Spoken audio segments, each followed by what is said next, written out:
ಯಾಕೆ ನನ್ನ ಮಾತು ಕೇಳ್ತಿಲ್ಲ? ಇದರಲ್ಲಿ ಕಮಲಿ ಅವ್ರ ತಪ್ಪೇನೂ ಇಲ್ಲ ಅಂತ ಹೇಳ್ತೀನಿ ತಾನೆ.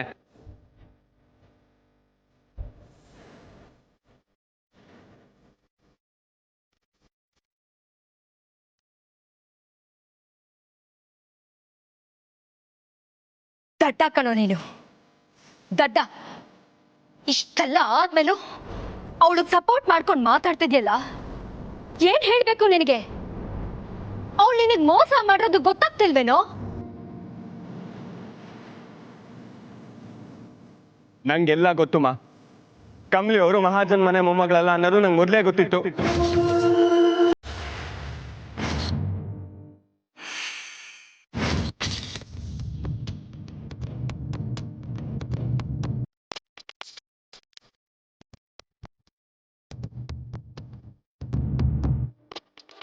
ಸರ್, ದಯವಿಟ್ಟು. ಕಮಲಿ ಅವರೇ, ನಾನು ಮಾತಾಡೋದಕ್ಕೆ ಬಿಡಿ.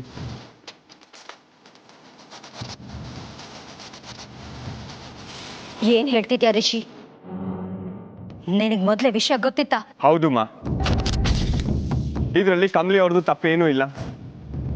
ಅವ್ರ ಅನ್ನಪೂರ್ಣಮ್ಮ ಅಜ್ಜಿ ಮೊಮ್ಮಗಳಲ್ಲ ಅಂತ ನಂಗೆ ಮೊದಲೇ ಹೇಳಿದ್ರು. ನೀವು ಅವ್ರನ್ನ ಟ್ರೀಟ್ ಮಾಡ್ತಿರೋ ವಿಧಾನ ಒಂಚೂರು ಸರಿ ಇಲ್ಲ.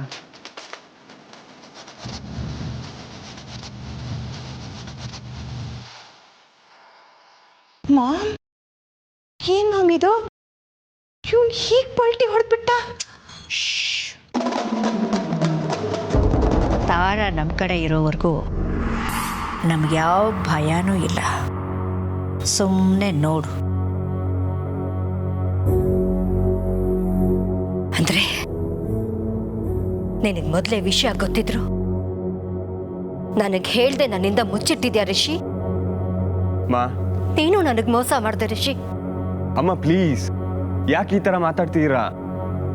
ನಾನು ಕಮಲಿ ಅವ್ರನ್ನ ಪ್ರೀತಿಸ್ತಿದ್ದೀನಿ. ಅವ್ರು ಯಾರು, ಯಾವ ಮನೆ ತಂದವರು ಅಂತ ನಂಗೆ ಮ್ಯಾಟ್ರ್ ಆಗಲ್ಲಮ್ಮ. ಆದ್ರೆ ನನಗಾಗತ್ತೆ. ನನ್ನ ಮಗ ಯಾರನ್ನ ಮದುವೆ ಆಗ್ತಿದ್ದಾನೆ, ನನ್ನ ಮನೆಗೆ ಬರೋ ಸೊಸೆ ಯಾರು ಅನ್ನೋದು ನನಗೆ ತುಂಬಾ ಮ್ಯಾಟರ್ ಆಗುತ್ತೆ ರಿಷಿ.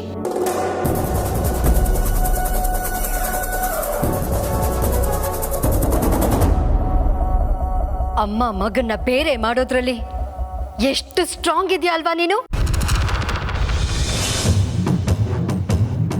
ರಿಷಿ, ನನ್ನ ಮಾತು ಕೇಳೋವರೆಗೂ ನೀನ್ ನಮ್ಮ ಮನೆಗೆ ಬರಕ್ಕಾಗಲ್ಲ ಅಂತ ನಿನಗೆ ಚೆನ್ನಾಗಿ ಗೊತ್ತು. ಅದಕ್ಕೆ ಮೊಮ್ಮಗಳಾಗಿ ನಾಟಕ ಮಾಡೋದು ಅಲ್ಲದೆ ರಿಷಿ ನಂಬಿಕೆನ ಪಡ್ಕೊಳ್ಳೋದಕ್ಕೆ ಅವನ ಹತ್ರ ಮಾತ್ರ ನಿಜ ಹೇಳಿದ್ಯಾ ನೀನು?